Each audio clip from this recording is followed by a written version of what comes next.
Yeah. It's so interesting that there aren't more songs about humility. You know what's even more interesting? That when we do find one, it's Butch that sings it. Yes. We picked that song not just because of the humility theme, but it's interesting where the song comes from. It's written by a guy by the name of Mac Davis, actually performed by him initially. He initially, in the early 1970s, was known as more of a songwriter than a singer. He wrote songs for Elvis. You heard of him, right? So he was well known and recognized for that. But in early 1974, he came out with a hit or two that developed some reputation nationally. And at some point, he gets an invitation to come to one of the most renowned premier nightclubs in all of the nation, to not as a songwriter this time, but as a performer. And he thinks to himself, like, I've finally arrived. After writing these songs for all these people behind the scenes, I'm finally on the big stage. I've made it. So he goes through the city and he checks in at the front desk, and the receptionist recognizes him for who he is. And she says, Mr. Davis, you are in the star suite. That's where we put our stars. He goes, this is good. I've arrived at the top of the mountain. Checks into his suite, goes to sleep that night, wakes up the next morning, and he goes, what? I'm going to spend the next 2 days here, and I'm going to be all by myself. This is not at all what being a star arriving at the top of the mountain should feel like and look like. And he's actually a bit discouraged that no one really knows that he's a star, that he's made it. So he sits down and he writes the song, Oh Lord, it's hard to be humble when you're perfect in every way. It's satirical, saying if this is what it feels like, I had expected something a little different, something much different than this. Humility as a whole is not a new theme for any of us. I think universally, if we were humble enough, we'd say, I struggle with that. It's hard to be humble. You know, the other thing would be, we're doing the best that we can in many ways. We've all been stung by what our pride and ego have done to us and for us. We all have disappointments along the way where if we had a do-over, we would do it over and we would do it differently, right? This has been the human condition from the Garden of Eden on. That's what got them, Adam and Eve, in trouble right at the very beginning. There's story after story through the Old Testament and New of people whose pride got them in trouble. Lots of stories, and we would tell our own story. So it's no surprise that if you spend some time thinking about what Jesus had to say about it, that he would actually address it along the way, actually several times. And that the followers of his through the first century would also address it, because it's the human condition, and Jesus understands the human condition. He knows our propensity, and he actually wants to help us. He wants to come along into our world and go, I don't really think you want to live the pride-filled life. You want to live the humble life. And then he walks us through as he patiently and kindly and directly does. There's an incident that the New Testament tells us about where Jesus had to deal with pride and humility within his core circle of 12 guys. Matthew tells us that one day they were walking from one location in northern Israel back to Capernaum, which was kind of their headquarters. And along the way, a discussion breaks out about the kingdom of God. Remember last weekend we talked about the kingdom of God, where God gets his way and what he longs for us. And the best life is when we take what we have say over our kingdom or queendom and we move it under his kingdom or queendom. And he had been talking to his friends about that, and they were maybe slowly getting it, but there were confusing elements to it, because when they thought kingdom, they thought king, they thought power, they thought authority. And so they have this discussion amongst their group as they're walking along. Who do you think, when Jesus finally solidifies his kingdom here on earth and we're in charge, who do you think is going to sit at his right and who's going to be at his left? Like, who's going to be the big deal in Jesus' kingdom? In fact, one of the other guys that was there, Mark, writes, it wasn't just a discussion, by the way. They were arguing with one another who's going to be the greatest, because, well, that makes sense. If there's a kingdom and there's a hierarchy, as they thought, there must be people who are greater in the kingdom and those who are lesser. And who wants to be in the lesser group? Want to be in the greater group.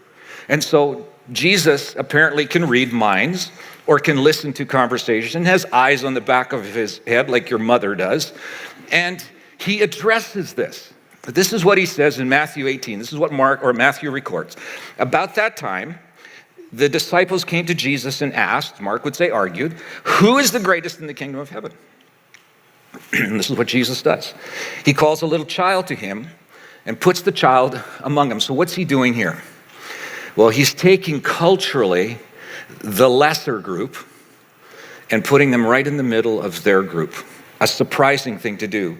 You see, in that culture at that time, Hebrew culture and Roman culture, children were loved and they were treasured and they were valued, but they had no say. They had no power. They had no authority. They had no rights in terms of influence. And they weren't all like culturally savvy or street smart. They were inexperienced, unsophisticated, naive, innocent, inexperienced, green, whatever you want to use to describe them.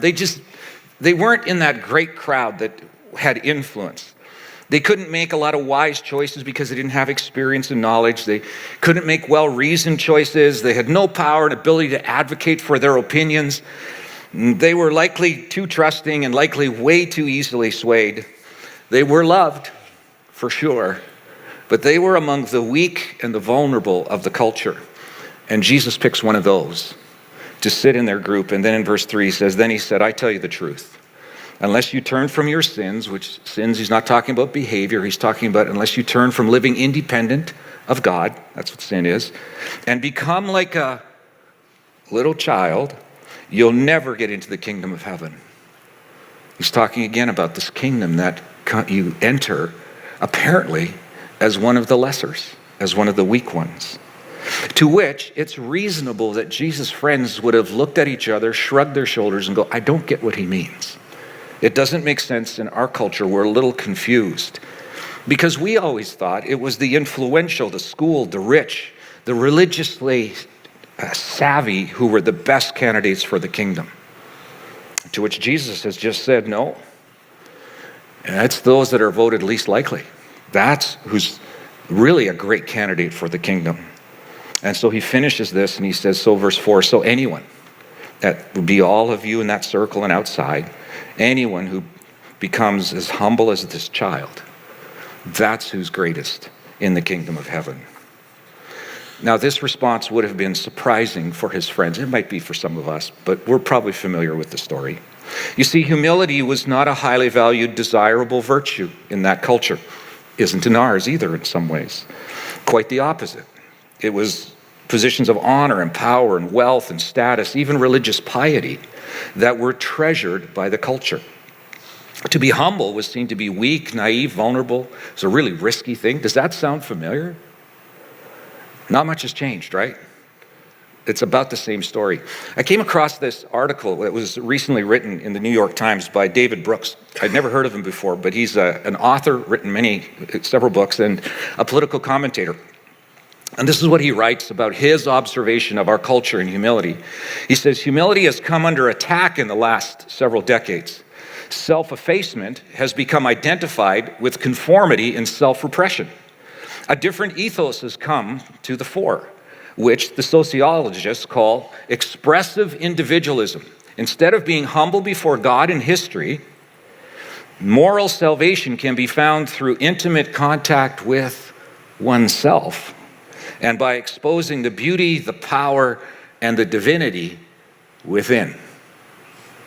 A different way of thinking, but maybe how or why humility isn't seen so virtuous. So let's look a little bit at what Jesus thinks about when he thinks about humility.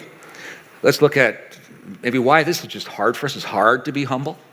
It's not because we're perfect in every way, by the way. And what would Jesus' solution be? What would his remedy be for this? So first of all, humility. If you want to think about the word that is actually used, it's a Greek word. So our Greek scholars, we actually had one last night, could say that word. Do you know what it is? No? Okay, so let's put it up. You can, phonetically, it's tap enough ru usne. You don't have to remember it. This is what it means. It means glory emptied or lowliness of mind. Now, we don't use those terms. Those seem a little odd to us to use those. So in order to explain it a little bit, let me take you to another passage of scripture where this glory emptied word comes up. Paul, we've talked about him before, fantastic church leader of the first century. He starts a number of churches, and one of the churches he starts is in Philippi, and he writes them a letter at one point, and he wants to describe Jesus to them, who he is. And he says, your attitude should be the same as that as Jesus Christ, who, and then he goes on to speak about how he emptied himself. Well, it's interesting, the word that's used there, scholars, theologians, people who have too much time on their hands have pondered, well, what did he empty himself of? Some have argued, wrongly so, but have argued, well, he emptied himself of his deity. He left his deity in heaven and came as a 100% human being only. That's not right. If you dig into that a little bit, you realize what he emptied himself is all of the attributes and all of the blessings and glory that go with being the creator of the universe, the king of all things. He emptied himself of his fame. He emptied himself of his recognition. He emptied himself of his glory, and he becomes one of us. Not all that glorious. So he glory emptied himself, or the other word that's used here, lowliness of mind. He became weak and vulnerable, a little bit like a child, like he described to his group of 12 that day, which is risky, it's foolish by our cultural standards, and certainly ill-advised to do that. And yet, very, very few of us would think of Jesus as naive and weak and doing something ill-advised. So maybe a better term to think of in this is the word self-forgetful. Might be a little more contemporary for our thinking. That's really what lowliness of mind means. It's not that he wasn't smart or that he was naive. It doesn't mean that. It just means that he didn't think about himself. He thought of us, which gets to the heart of what he thinks about when he thinks of what humility really is. See, for us, oftentimes, we think of a proud person as someone who thinks too highly of themselves. They think only of their interest or their needs, their hurts, their wants. They think they are the best and right, or need to be, or deserve to be, the center of everyone's attention. Egotistical, arrogant, demanding. Well, you get the idea. That's typically what we think about. They appear to think too much of themselves. But there's also an equal and opposite side to pride, disguised as humility.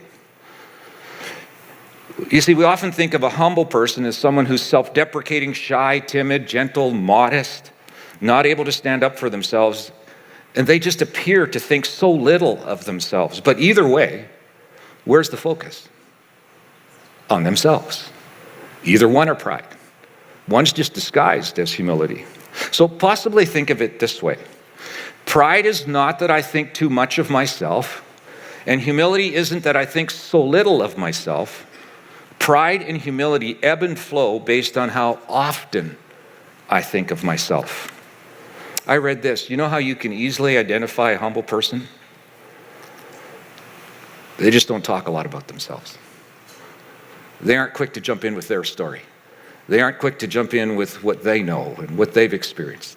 They're great listeners. You'll find them asking more questions than making statements because they're not thinking about themselves. They're self-forgetful.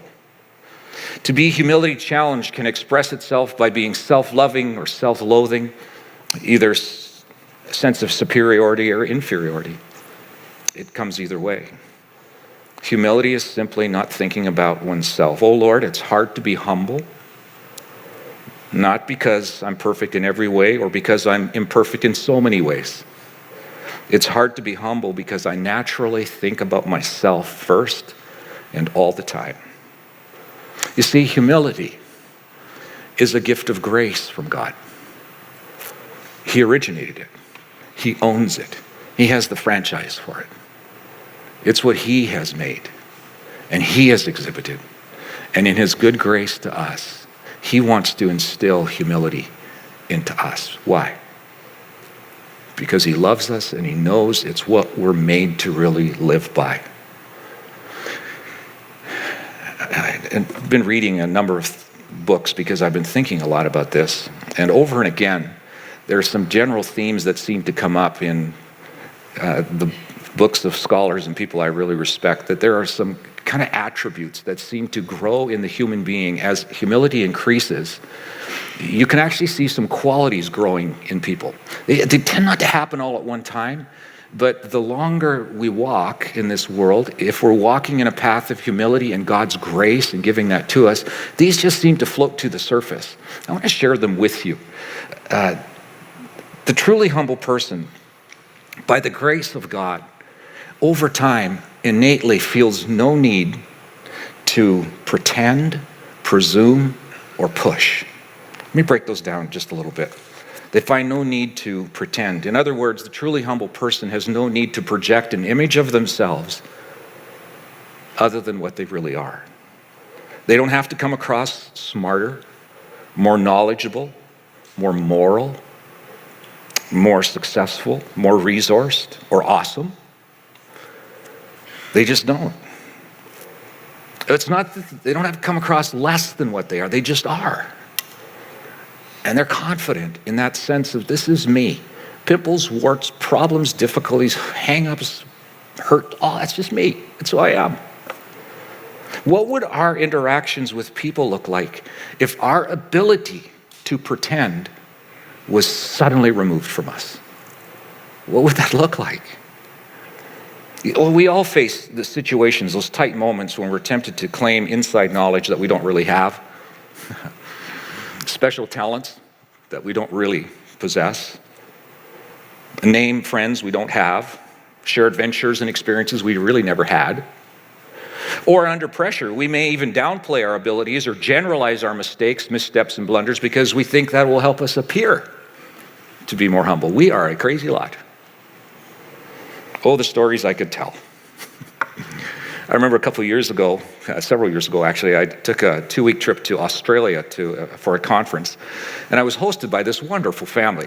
They were so gracious and so good to me, and one of the first nights that we were around their dinner table, they had made this beautiful dinner and tossed a salad with, as they told me, locally grown olives that had been pressed locally, and they were so thrilled with the olive oil dressing that they had dressed the salad with. And I don't know what took over in me. I really don't. And I can't believe this still comes to my mind after all these years. But I pipe up because I'm so proud of our American culture as well. I go, yeah, well, we've got double virgin olive oil in America. And we kind of looked at each other and went, oh, a double virgin olive oil. Yeah. You sure that's not extra virgin olive oil? No, it's unique to America. We have double virgin olive oil. Yeah, it's so embarrassing to say that. So later that evening, I'm in my room and I think, am I right about that? So I do like the Google thing, right? There is no such thing as double virgin olive oil anywhere in the world. Anywhere. What was I thinking? It was such a silly little thing, such a moment in time, like it didn't count for anything. But somehow I wanted to be better than, no more, be smarter about olive oil than my wonderfully gracious and kind hosts. How crazy is that? What if in our lives, Jesus would work in us over the course of some time, and we would just never, ever feel the need to ever again pretend we're something different than that. That's humility. Humility is never having the need or even the interest over time to presume something. So often we think we know what others are feeling, or we act as if we can read their minds and their motives. And because we're so sure we know why people do what they do and say what they do and the motivation behind what they do, we pass judgment and we respond as if our conclusions are actually correct. And then, because in a moment of strength, we don't respond because, well, we're bigger than that and I'm more humble than to mention it. We walk away from it and rehearse their terrible motives in our minds. Then even deeper and darker things begin to happen as we rehearse what we are sure we know about the person's intentions with other people, who have only the limited and biased knowledge that we just gave them. But because they love us and they're our friends, they actually come to the wrongful conclusion because of what we have said. I've even seen this among people who self-identify as Jesus followers. We tell people about someone's actions and motives, and we ask someone to pray for them. And that's why we told them that stuff. The truly humble person increasingly finds no need or in time desire to make snap judgments, hasty conclusions, and negative assumptions. What would happen if just in our ordinary everyday relationships we started with a presumption and assumption that the person is well-meaning, that they mean the best, they're not the person we think they might be, but they really are well-intended? What if we just started there? And we might be proven wrong, but what if we started there? Truly humble people, that's just where they start. And thirdly, humble person finds no innate need to push. Humility of the Jesus kind increasingly finds no innate need to try to override the will of others. Sometimes we create turmoil because we try to force people to do what we want. We feel we need to push our good ideas, our best practices, because we know the best way to do things, and we try to push those on others, and if they would just do it like we tell them to do it, it would get done right. Everything would be fine. Sometimes this comes in the form of barking out direct commands, but more often than not, it comes across by nagging others, by making a series of critical comments, manipulation through passive-aggressive efforts. All the ways that we say we don't want to be treated is what we tend to do. You know, the truth is we don't mind being given guidance and instruction or even led by a humble person. We really don't. But being pushed tends to create the resentment, fear, and mistrust. Genuine, growing humility means I increasingly find no need to make you do what I want. It doesn't mean that I can't ask people for things. It doesn't mean I can't offer guidance and make suggestions and even firmly warn people. That's not what that's about. But I just might allow them to make mistakes and fail at something rather than try to force on them what I think is best for them. Imagine this. You're the creator of the whole universe. Some of you think you are. You're the creator of the whole universe. You're the maker of human life. And you've done all that out of your heart of immeasurable love. You long for something to love. And so you create something in your image, your likeness, because they can comprehend love. And you did it to express your love to them. And you want so much to do every moment of their lives together with them. That's just what you long to do. And they turn to you and they say, you know something, I'd rather do it on my own. I really don't want to do this with you. Can I figure it out on my own? To which you say, yes, but I think it might go badly for you. I can help you make a great life. I can help guide you around pitfalls and dangers. You and I can enjoy a truly Garden of Eden like good life, communion and closeness. I made this for you. I made you to love you and you love me. And if you go do it on your own, it's going to kill you. Don't do it. But the person does it anyways. Now you have the power to stop them and punish them and make them do it the right way, the only way, but you choose not to do that because you love them enough to give them a choice. How much humility does it take to do that? To not push, but to give them freedom in that. How much humility does that take? Then, your humility causes you to take a rather odd and risky approach. You step off your universe life-making throne and become one of them. You live among them, and you do your level best to selflessly serve them and woo them back to yourself so you can guide them and they can become the kind of people that they're made to be and you know would be best for them. And instead of accepting that, they do the unthinkable thing. They reject you, abandon you, and ultimately kill you, the author of their lives. And then you declare that you still want them. In fact, your death has actually paved the way for anyone who wants to be with you all the time. How much humility does it take to take that course of action? Is there a greater kind of humility than that? What if this is the very type of humility Jesus' grace can produce over much time in us? Now, I know that might sound impossible and in some ways even unattractive and undesirable. But this is what Jesus is thinking when he talks about humility. It is such a big deal to him. One of Jesus' friends who was in the circle the day that Jesus gave the "you must become like a little child to really experience all that the kingdom has for you" is a guy by the name of Peter. Now, if you're familiar with Peter, you know he's not exactly known for his humility. He's known for being a bit pushy. He's pretty presumptive at times. And the dude could really pretend. He really could. That seemed like so natural to him. You know, at one point he says, "Hey, Jesus, by the way, like you can suspect the motive of all these other 11 guys. You know, like they're kind of questionable. But for me, I want you to know I am with you to the end. Everyone else might abandon you, like those 11, but not me. Because I kind of know their motives. I know like how dark they are, right? But not me. Like I'm the winner. I'm the most likely to succeed kind of guy. You'll certainly want to hang with me, right?" And then, at a critical moment, a middle school girl turns to him and asks the question, "Aren't you one of his?" And he buckles under that and denies and curses Jesus. This Peter comes to the end of his life, some 40 years after that experience, and what does he write about? This is what he says: "All of you, dress yourselves in humility." Put it on. Put it all on as you relate to one another, for God opposes the proud. Why does he do that? Because you can't teach a proud person anything. But he gives grace to the humble because they're learners.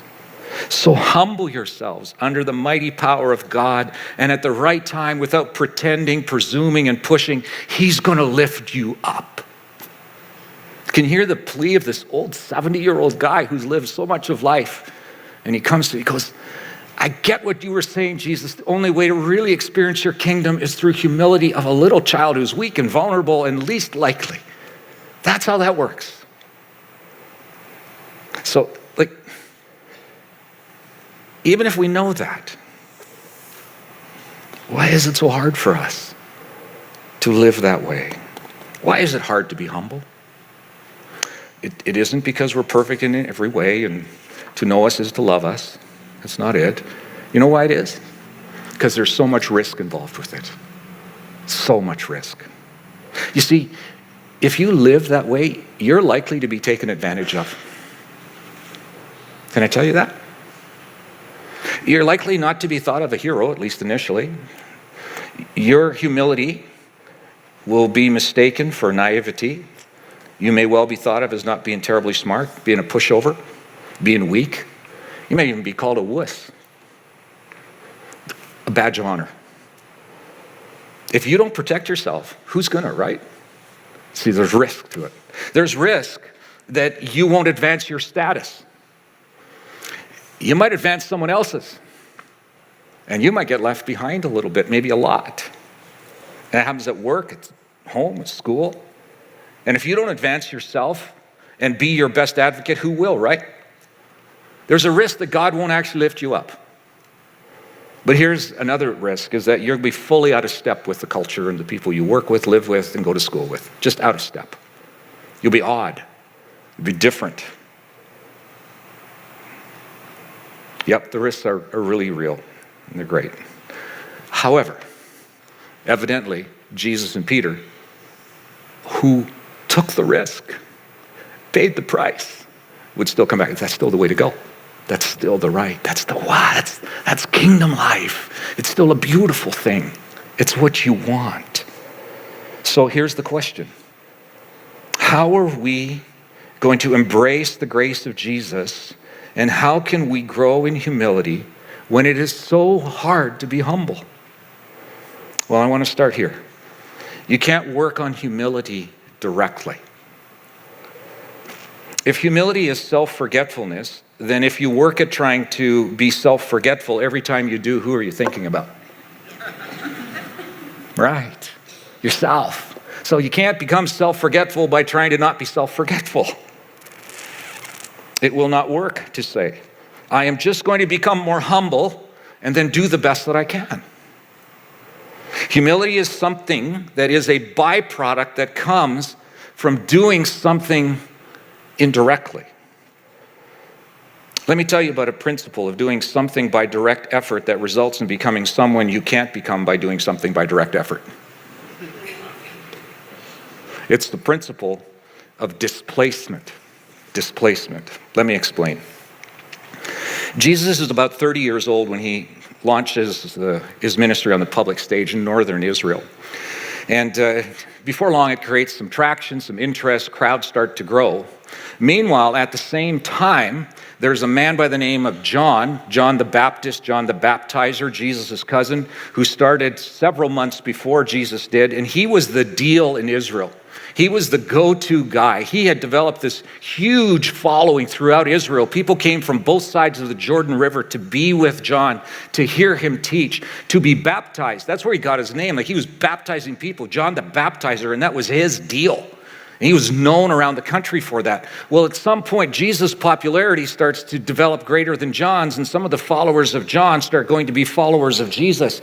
At some point, Jesus makes his way down the Jordan River to where John is, and John's followers in John 3 come to John and go, John, you need to go talk to your cousin Jesus. He's muscling in on our territory here. We were here first. And besides that whole baptism thing, that was our deal. Now he's picking the thing up and doing that. John, you got to go tell him to tone it down a little bit. We're losing our influence here. To which John turns to them and says, guys, if you'll remember right from the beginning, I said, I'm not the Messiah. I'm just here to introduce him to the world. And so it gives me great pleasure and joy that he would be successful. And then he says this. He, that's Jesus, must become greater and greater, and I must become less and less. This is vital. This is vital when it comes to humility. John does not say, I must become less and less, and he must become more and more. The order is of utmost importance here. What John is saying, that if Jesus becomes greater and greater and greater and greater, as a matter of displacement, I will become less and less and less. It will not work the other way around. Jesus will not become greater and greater by me trying to become less and less. It won't happen. Well, what does that mean? How does he become greater and greater? Well, humility is a byproduct of wanting something more than humility. It's a byproduct of wanting him. Maybe this illustration will help. Back in June, a group of us went to Israel, and we went to a wood carving shop, and the owner of it gave this to our church family. It's a statue of Jesus, the Good Shepherd. He's got a lamb in his arms. You can't see it at the back. It's a beautiful olive wood statue.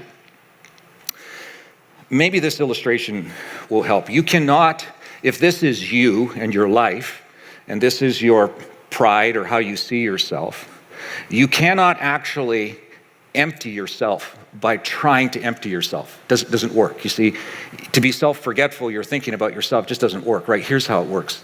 This is what you do. You take the person of Jesus Christ and who he is, and as he fills you and becomes more and more and more and more and more and more and more, what gets displaced? You do. You don't lose your identity. You're still who you are. You're still his blessed and wonderful creation. But as he becomes more and more and more, your thinking shifts. Your worldview changes. And he just takes over. I wish he was voluminous in this illustration to empty all the water. Because he actually can do that over time. It takes a long time. It takes consistency on our half. There are things we need to do in order to do this, but not trying not to be proud doesn't work. What does it mean for him to become more and more and more? Well, it means that what we do by direct effort is we think of what we have with him as a friendship, and we develop the friendship. We invest in it. We take time with him. We look at our schedule for the day and we give him our very best time, where we're the sharpest and the brightest. For some it's morning, for some it's afternoon, evening, and we prioritize that on our daily calendar. And we go, Jesus, I want you to become greater and greater and greater. And it's not going to happen if we're not together. You know what happens if you hang out with a really humble person long enough? You become like them more and more. Does it happen overnight? No, but it happens by consistency. And over time, you just find yourself, I'm losing my need to pretend because he's greater and greater and greater in my life. I'm losing my need or my desire to presume the other person has some ulterior negative motive. And I start by seeing them as the glorious creation that they are, flawed like me, imperfect like me for sure. And I stop needing to push my best agenda on people, because he's become greater, and that's how he does it with me. It's displacement. More and more and more. Greater and greater and greater. Well, when coming to like a gathering like this isn't about checking something off on a box and saying, I went to church this week. But it's coming to a gathering like this with anticipation. I'm going to be with my fellow Jesus followers and others who are looking and searching. And together we're going to look at Scripture. We're going to encounter Jesus. We're going to sing together. We're going to give gifts. We're going to fellowship. We're going to go, that's what it's about. It's like coming to the Bible and not reading it as a textbook, but reading it as a revelation of his majesty and his greatness. And you read it that way. And lo and behold, he becomes greater and greater and greater. It's a powerful principle of displacement. What would it look like, honestly, if in your and my life, over the next week, year, decade, 40 years, it took Peter 40 years, we would come to the conclusion and go, you know something, as Jesus becomes greater, and he has over this time, I have no need to pretend anymore. I don't even want to. I don't even think about it. And I don't presume. I don't push any longer. What would happen in our homes, our families, our workplaces? This is the vision of humility that Jesus has. So now, Jesus, you're the expert on this subject matter. Nobody started from the, what might say, lofty position as the universe maker and the life maker, the author of everything out of nothing, and yet was willing to come and be with us, like us. Empty yourself of yourself, so to speak. You're the pro, you're the expert, you're the one with the knowledge, and then you have the grace to grow this in us if we make ourselves available. May we come as people who are students and apprentices and learners of yours, who simply want to grow in our knowledge and understanding of your magnificence and your majesty and your holiness and your greatness and your love and so goodness that's you, and trust you that in due time you'll lift us up and we can live pretense-free, presumption-free, and the need to push our will on others for your sake, Christ, and for your fame.